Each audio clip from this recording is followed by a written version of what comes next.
Des feux pour alerter les automobilistes, des barrières dissuasives et pourtant, les accidents sur les passages à niveau restent nombreux. Des accidents souvent violents comme le montrent ces images. Un camion coupé en deux par un train de marchandises. Une voiture désintégrée après une collision avec un TER. L'année dernière, il y a eu 100 collisions, bilan 25 morts et 17 blessés. Alors les passages à niveau sont-ils assez sécurisés? Sur les 15 000 passages français, plus de 10 000 sont équipés d'une barrière protectrice.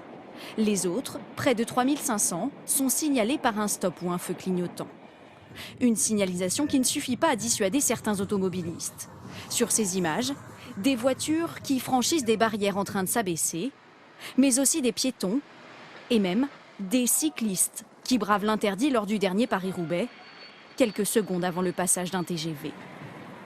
Pour les associations de victimes, les passages à niveau devraient être sécurisés de manière à contrer ces imprudences. En Haute-Savoie, Patrick Battendier nous emmène sur ce passage dangereux. Ici, une personne bloquée sur les voies aurait peu de chances de s'en sortir. On n'a aucune visibilité par rapport à l'arrivée d'un train. Ça veut dire que si une personne reste bloquée sur le passage à niveau, 99% de chances qu'il y ait percussion avec le TER. Pour pallier ces problèmes de sécurité, la SNCF travaille actuellement sur un nouveau dispositif d'alerte. Nous sommes en train de tester des radars de présence qui permettraient de détecter la présence d'un objet ou d'un véhicule en particulier arrêté sur la voie, d'envoyer le signal au conducteur de train pour lui permettre, en espérant qu'il ait le temps, d'arrêter son train.